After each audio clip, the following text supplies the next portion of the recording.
quiero que pasemos a la palabra de Dios. Vamos a hablar una palabra relacionada con el momento que hoy vamos a conmemorar, que hoy vamos a recordar. Y el título de la palabra del Señor en esta mañana es el valor de la cruz.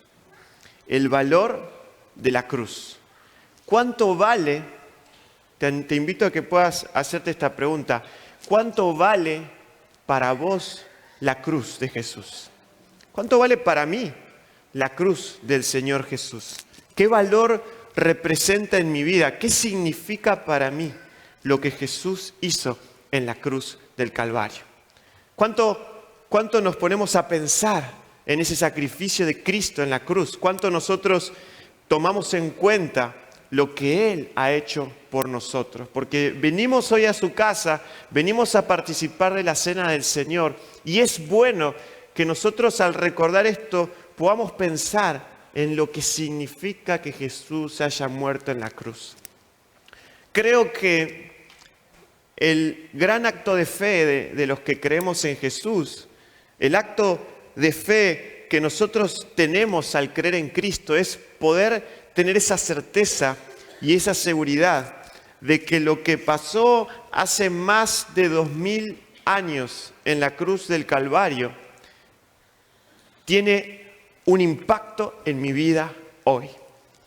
Te lo voy a repetir, lo que pasó hace más de 2000 años en la cruz del Calvario sigue teniendo un impacto en mi vida hoy. ¿Cuántos dicen amén?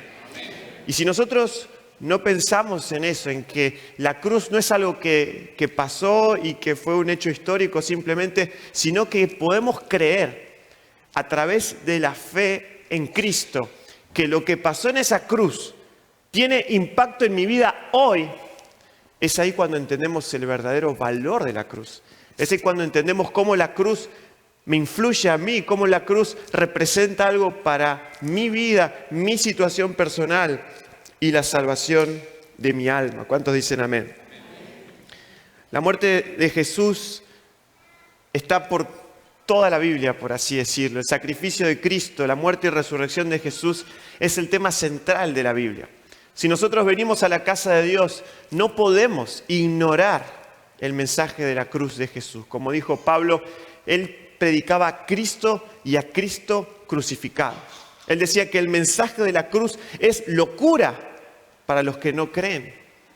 Para algunos es una locura, pero nosotros que conocemos el mensaje de la cruz, es lo fundamental en cada una de nuestras vidas. No hay un evangelio sin cruz, como se suele decir. No podemos pensar en un evangelio de Cristo sin la cruz de Cristo.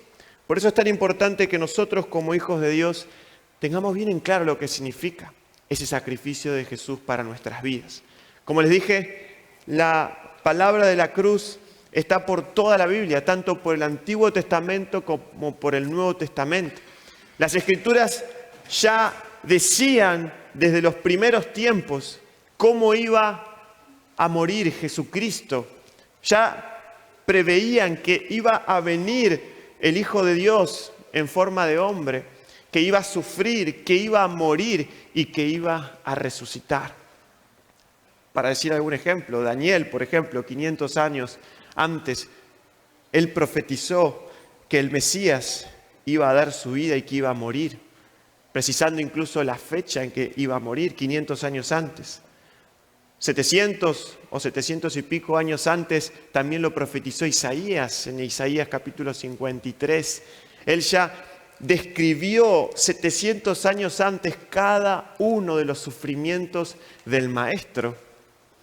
También mucho antes, David, 1000 años antes, en los Salmos, profetizó cómo iban a ser los sufrimientos de Cristo en la cruz del Calvario. ¿Por qué? Porque hay un plan eterno en la cruz del Calvario, un plan que va más allá del tiempo y más allá del espacio, que cuando Jesús murió en la cruz, todo cambió, toda la historia cambió, tanto que la historia se dividió en antes y después de Cristo. ¿Cuántos dicen amén?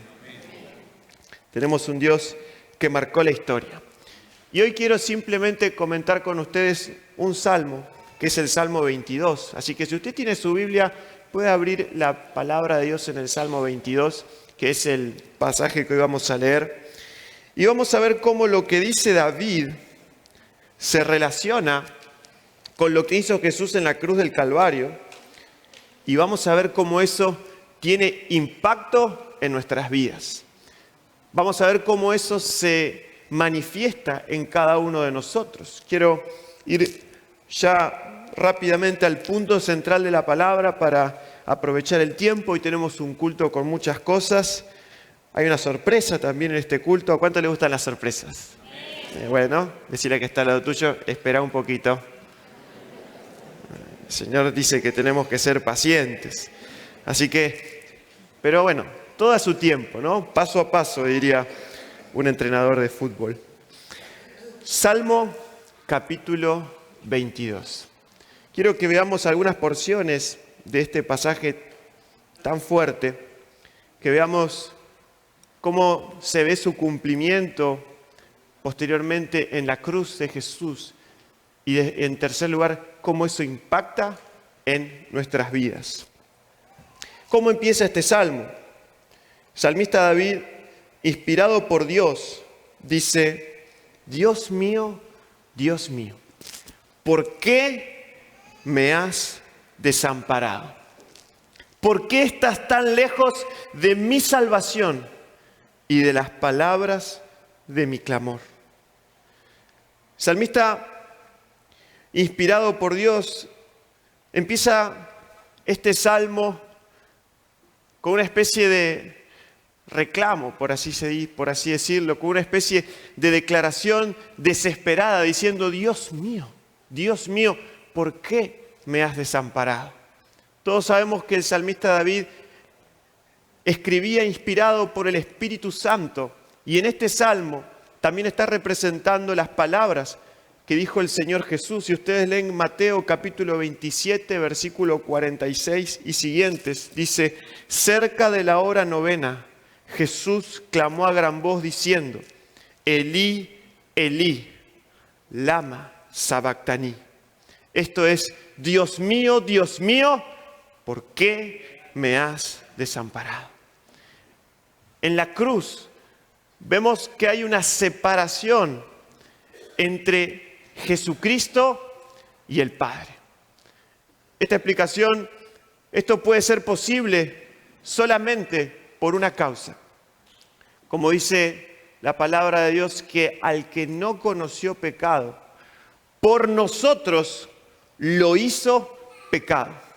¿Qué quiere decir esto? En otras palabras, que aquel que nunca pecó, por amor a vos y a mí, que sí pecamos, Jesús se convirtió, o mejor dicho, fue tenido por pecador delante de Dios. Fue considerado como un pecador delante de Dios. ¿Por qué? Porque, como dice Isaías, Él cargó en Él, el Padre cargó en Él el pecado de todos nosotros. Y en ese momento, cuando Jesús cargó el pecado de cada uno de nosotros, perdió la comunión con el Padre y dijo: Padre,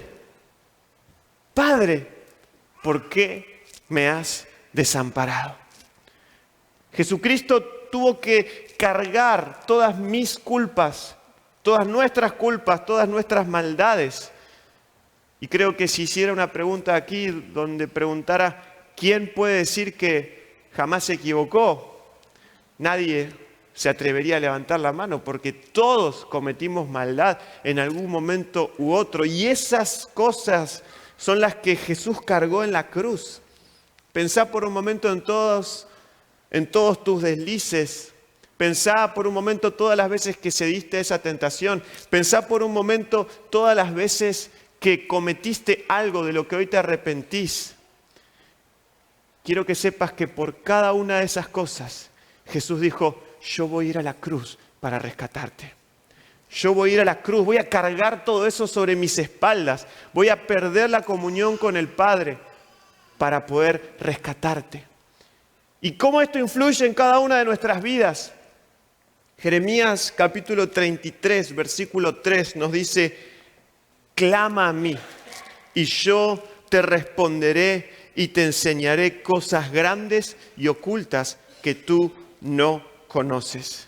Jesús tuvo que decir desesperadamente: Padre, ¿por qué me has desamparado? David, representando a Cristo, él decía: clamo a ti de día y de noche y no puedes escuchar mi clamor, o no haces caso a mi clamor. Jesús perdió por la causa de nuestro pecado esa comunión con el Padre. Él decía: Padre, no tengo el acercamiento, no tengo la comunión contigo, pero nosotros, porque Jesús tuvo el valor de cargar en su espalda todas nuestras maldades, Él nos deja a nosotros una promesa.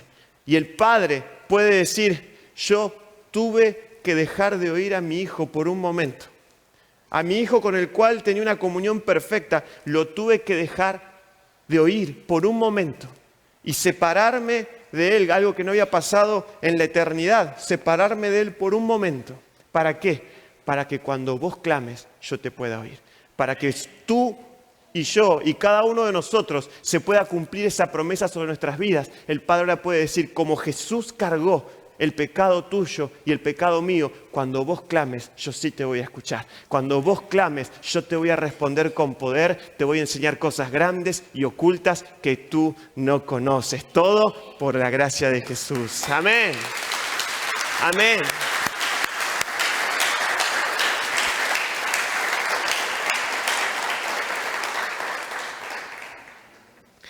El salmista sigue diciendo: todos los que me ven me escarnecen, estiran la boca, menean la cabeza. Si ustedes leen Marcos capítulo 27, versículo 39, dice claramente este evangelio: y los que pasaban le injuriaban, meneando la cabeza y diciendo: sálvate a ti mismo si eres hijo de Dios. Desciende de la cruz. Fíjense las mismas palabras: me escarnecen, estiran la boca, me injurian, menean la cabeza. Y en el Evangelio de Mateo capítulo 27 dice exactamente lo mismo: los que pasaban le injuriaban, meneaban la cabeza, se burlaban de él, lo escarnecían, diciéndote: sálvate a ti mismo si eres capaz, si puedes bajar de la cruz. Jesús tuvo que ser despreciado. Jesús fue tenido en poco, fue criticado, fue tenido en menos, fue injuriado, escarnecido, se burlaron de él. Sin embargo, todo eso lo sufrió Jesús para que vos y yo podamos tener valor delante del Padre. Dice la palabra de Dios en 1 Corintios 6, capítulo 20, porque habéis sido comprados por precio. Glorificad pues a Dios en vuestro cuerpo y en vuestro espíritu, los cuales son de Dios. La Biblia nos muestra un Jesús que fue tenido en poco, un Jesús que fue escarnecido, injuriado, que se burlaron de él, un Jesús al cual no lo estimaron ni lo valoraron, pero Él cargó todo eso. Él cargó todo eso y pagó un precio para que vos y yo nunca, jamás sintamos que tenemos poco valor. Para que vos y yo jamás podamos sentir que no tenemos valor alguno, porque la Biblia nos dice claramente que fuimos comprados por un precio. ¿Cuánto vale la vida de Jesús? ¿Cuánto vale ese sacrificio en la cruz? Es lo que Él estuvo dispuesto a pagar para que vos y yo podamos tener comunión con Él. ¿Cuántos le dan gloria al Señor? Amén.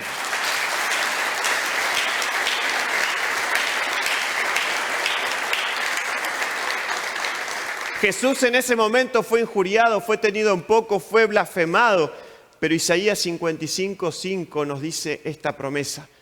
A Jesús lo insultaron, a Jesús lo blasfemaron. Y a veces también a nosotros quizás nos insulten, nos digan cosas, nos tengan en poco. Pero también hay una promesa en Isaías 55:5 que dice: he aquí, llamarás a gente que no conociste, y gentes que no te conocieron correrán a ti por causa de Jehová tu Dios y del Santo de Israel que te ha honrado. Jesús fue humillado, Jesús fue blasfemado, Jesús fue insultado, Jesús fue burlado, pero Él también fue levantado en alto. Él también fue levantado hasta el tercer cielo, se sentó a la diestra del Padre y dice la Biblia que el Santo de Israel a nosotros nos ha honrado. Y cuando camines por esta tierra, cuando hagas cosas, cuando te cruces con otras personas, van a correr a ti por causa de tu Dios. Si lo crees, dale la gloria al Señor. Amén. Amén.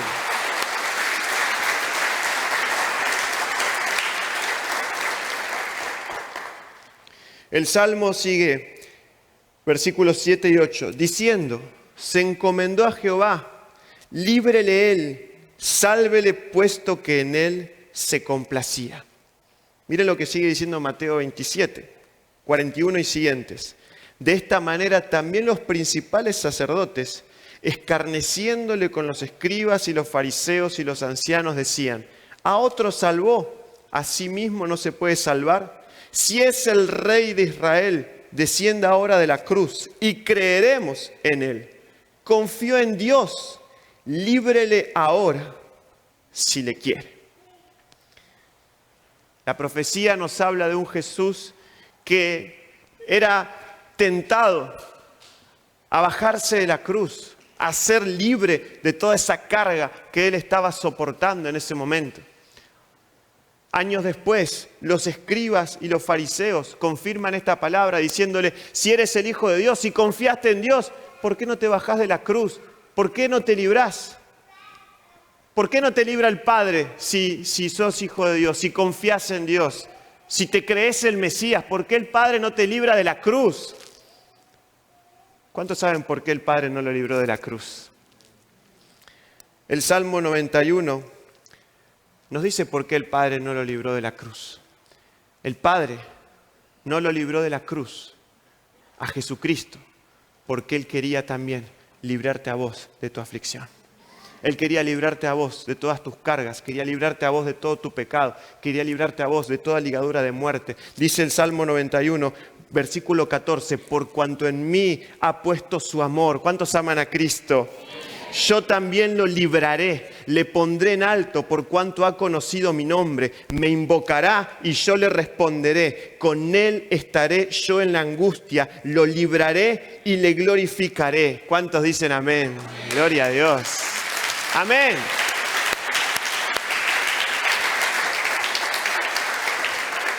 El Padre no libró de la cruz a Jesús para poderte liberar a vos y para poderme liberar a mí. Por eso Jesús se mantuvo firme y resistió aún esas tentaciones, teniendo poder para bajarse. Él no lo hizo porque Él quería comprar nuestra libertad y que esa promesa de liberación se cumpla. Pensá por un momento en todas esas cosas que sentís que te atan, que te retrasan, que quieren enredarte, que no te permiten avanzar en la vida. En el nombre de Jesús, a través del poder de Jesucristo que venció en la cruz del Calvario, hay libertad. Hay libertad para tu vida, hay libertad para tu mente, hay libertad para tu familia, hay libertad en tu salud, hay libertad en todas las áreas de nuestras vidas, porque si nosotros conocemos a Cristo, conocemos la verdad. Y si conocemos la verdad, somos verdaderamente libres. Y si el Hijo del Hombre nos libertare, seremos verdaderamente libres. Amén. Amén.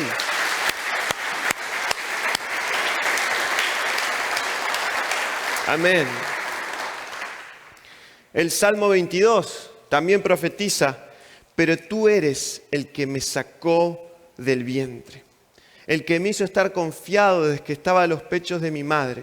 Sobre ti fui echado antes de nacer, desde el vientre de mi madre, tú eres mi Dios.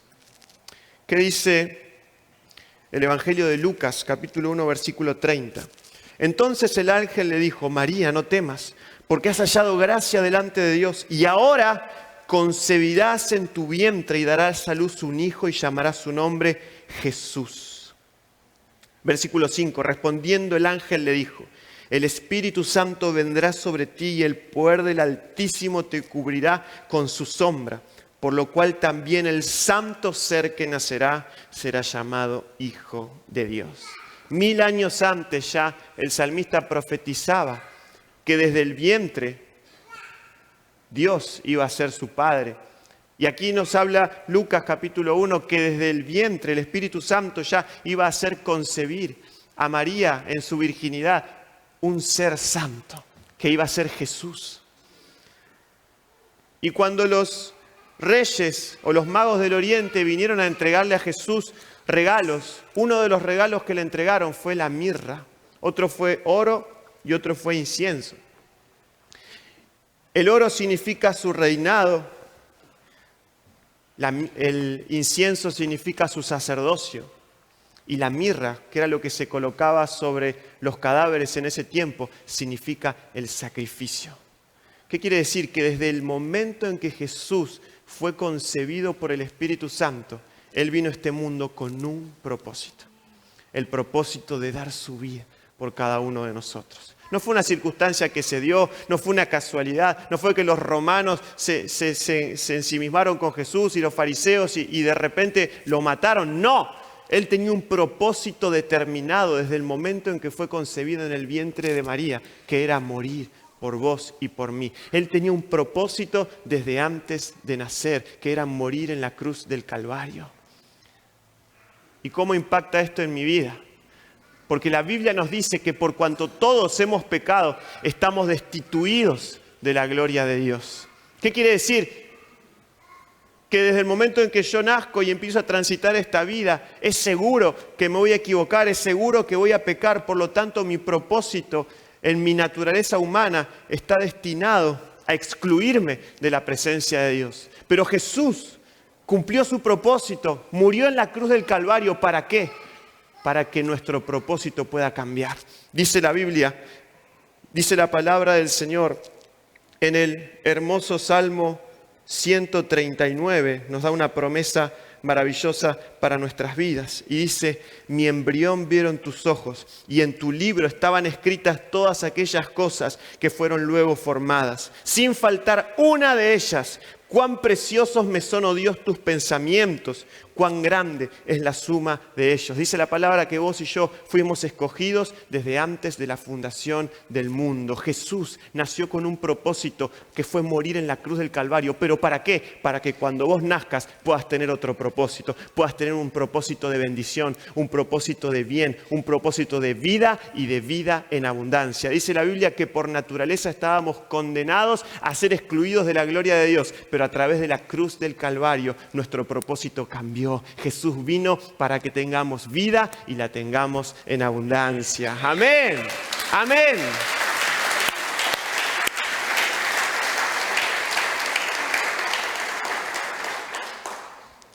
Salmo 22 sigue diciendo, mi corazón fue como cera, derritiéndose en medio de mis entrañas.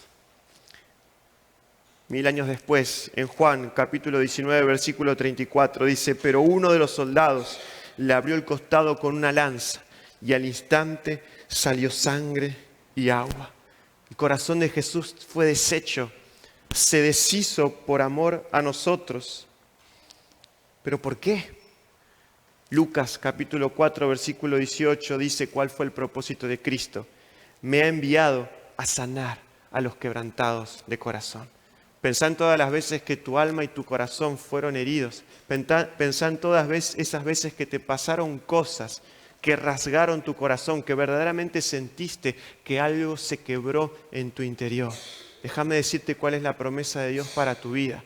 Él hizo que su corazón se derritiera. A Él le derritieron el corazón. Dice que cuando clavaron esa lanza salió agua y salió sangre. Salió agua porque ya no tenía más con qué sangrar, porque dio hasta la última gota. Fue el corazón de Jesucristo que reventó, por así decirlo, por amor a vos y por amor a mí. ¿Por qué? Porque el propósito de Jesús, aunque le costó el precio más caro, era sanar todas las heridas de tu corazón y de mi corazón. Entonces, no creas ninguna de esas mentiras del enemigo que te dice que hay heridas que no pueden ser sanadas, que hay circunstancias que nunca vas a poder superarlas. Eso es una mentira del diablo. En el nombre de Jesús, en el nombre de Jesucristo que tiene poder, en el nombre de Jesucristo que entregó su vida y entregó hasta su propio corazón, Él nos dice, yo tengo el poder. yo tengo el poder para sanar tu alma, porque vine a la tierra para sanar a los quebrantados de corazón. Él te sana en esta mañana, Él te sana todas tus heridas. Amén. Amén. 2 frases más y oramos, hermanos. El Salmo 22 sigue diciendo, horadaron mis manos y mis pies. 1000 años antes, dice esto el salmista. En Juan 20:25, cuando los apóstoles se reúnen y Tomás no creía, Tomás dice, si no viera en las manos la señal de los clavos, y metiere mi dedo en el lugar de los clavos, y metiere mi mano en su costado, no creeré. La Biblia nos dice que clavaron las manos de Jesús, los pies de Jesús en un madero. El salmista ya lo anticipaba, horadaron mis manos y horadaron mis pies. Ustedes pueden pensar, las manos de aquel que hizo el universo fueron clavadas en una cruz. Las manos poderosas de aquel,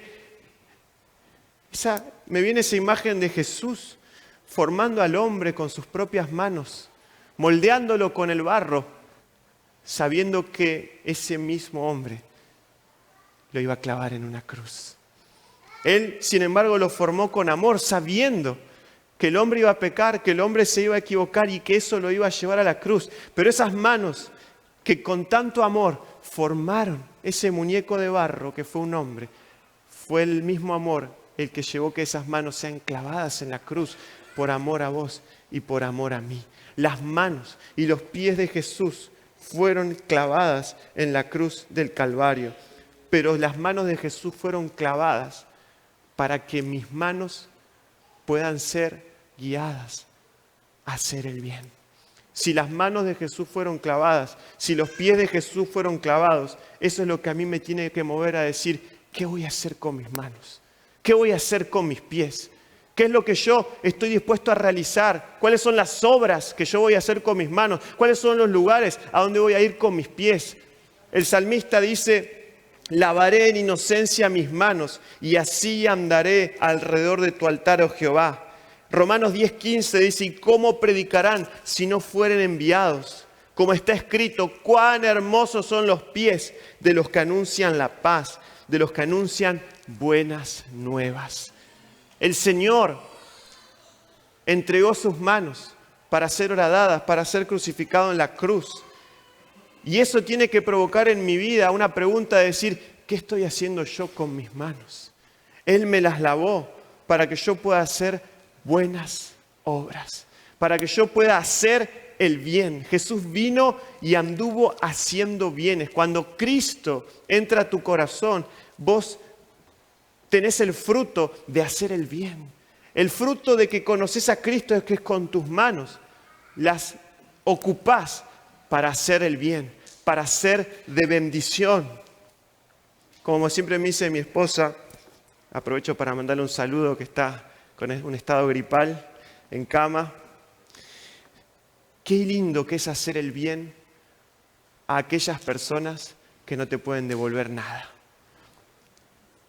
Y yo les pregunto, ¿qué le podemos devolver nosotros a Jesús? ¿Qué le podemos devolver? Él es Dios, es soberano. Y nosotros no tenemos demasiado para devolverles, pero aún así, así como Él fue clavado en la cruz, yo quiero usar mis manos para hacer el bien. Yo quiero usar mis pies para poder ir donde Cristo me mande, porque son hermosos los pies de los que anuncian la paz. Cuando nosotros comprendemos el significado de la cruz, cuando comprendemos lo que Jesús hizo con sus manos y con sus pies, no queda otra conclusión que decir, Señor, tú has dado todo por mí, yo usaré mis manos y mis pies para hacer tu voluntad. ¿Cuántos toman ese compromiso en esta mañana? Amén. Amén.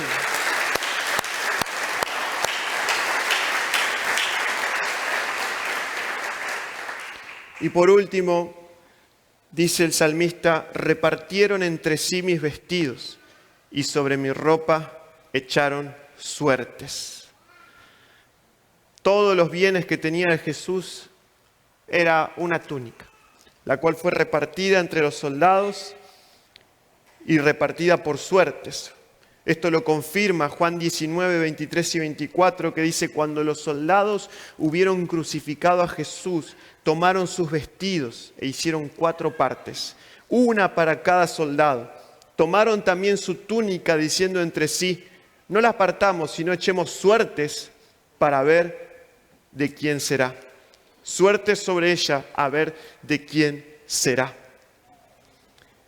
Aún los bienes de Jesús, siendo Él el controlador de todas las cosas, siendo Él el dueño de todas las cosas, se decidió el destino de todos sus bienes por suerte. Siendo el que controla todo, fue sometido a la suerte de los soldados. Y a veces nosotros pensamos también que nuestras vidas están sometidas a la suerte de las circunstancias. A veces nosotros pensamos, bueno, mi trabajo, mi familia, mis tiempos, mis oportunidades, en realidad, bueno, depende de las circunstancias o están sometidas a la suerte de lo que pase, ¿no? Y a veces no lo decimos, pero vivimos con ese pensamiento, confiando en las circunstancias, como si viviéramos en un velero esperando que sople un viento a favor para avanzar en la vida. ¿Qué dice la palabra del Señor? La palabra del Señor nos da seguridad acerca de nuestro destino. El Salmo 16, 5 dice: Jehová es la porción de mi herencia y de mi copa. Tú sustentas mi suerte. El destino de los bienes de Jesús fue sometido a incertidumbre, fue sometido a suerte, pero Él se sometió a eso para que tu destino y mi destino no quede librado a las circunstancias, no quede librado a un mero sorteo, no quede librado a la suerte de lo que pase, sino que Él es el que determina nuestro destino. Y la palabra de Dios nos dice claramente en Jeremías 29, versículo 11, yo sé los pensamientos que tengo para ustedes, pensamientos de bien y no de mal, para dar el fin que esperáis. Amén, gloria al nombre de Jesús.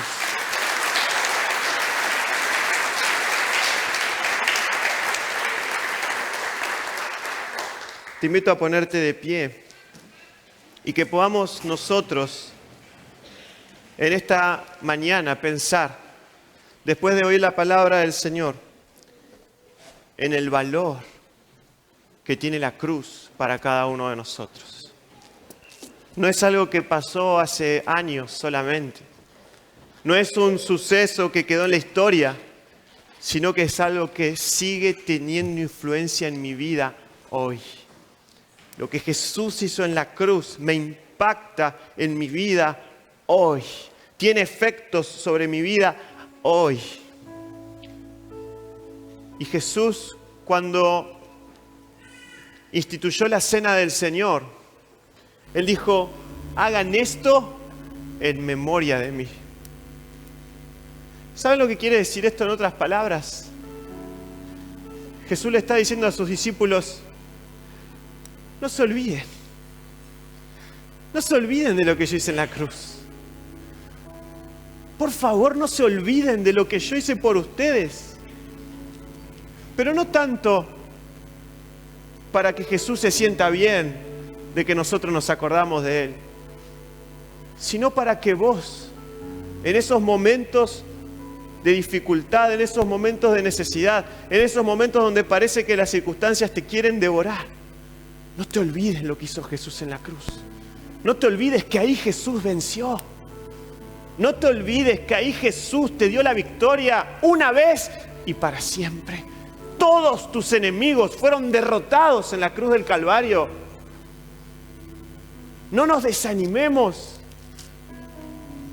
No nos olvidemos de lo que hizo Jesús en la cruz, porque su sacrificio es tan grande, es tan poderoso, que tiene poder para transformar mi vida hoy, que tiene poder para cambiar el rumbo de mi vida hoy. Solamente tenés que aceptarlo por la fe. Solamente tenés que creer por la fe. Dejar de cuestionarlo, dejar de cuestionar las circunstancias, dejar de razonarlo y decir: Señor, yo me arriesgo en fe a creer que en el sacrificio de la cruz mi vida cambió. Mi vida cambió para siempre. Orá al Señor Jesús y decirle: Señor, yo valoro tu cruz, yo recuerdo tu cruz. Perdónanos, Señor, si a veces no tomamos este sacrificio con la fe suficiente como para creer que es importante para transformar mi vida.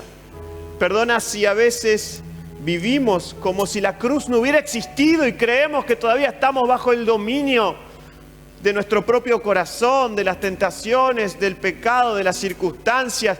Ya no. Cristo nos hizo verdaderamente libres, una vez y para siempre. El sumo sacerdote tenía que entrar una vez al año antes para limpiarse por los pecados y los pecados del pueblo y ofrecer un sacrificio que se repetía y se repetía. Pero Hebreos dice que Jesús, el Cordero perfecto sin mancha, entró en el lugar santísimo una vez y para siempre. Una vez y para siempre. Ese sacrificio es suficiente para que vos puedas tener vida abundante. No lo olvides, ese sacrificio es suficiente para que tu vida pueda ser una vida de victoria.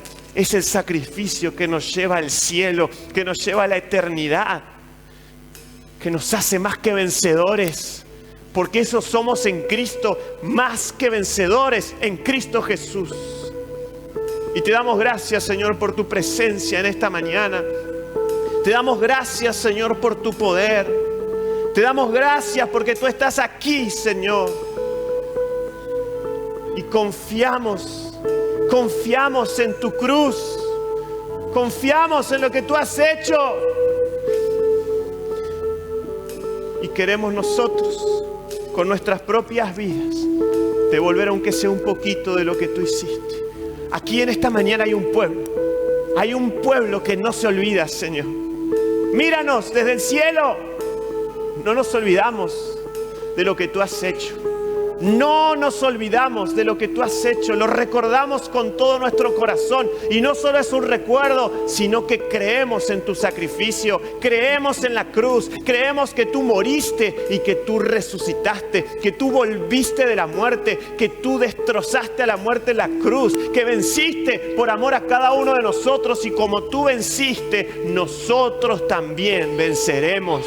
Nosotros también venceremos por la gloria de Jesucristo. Amén, amén y amén. Gloria a ti, Señor.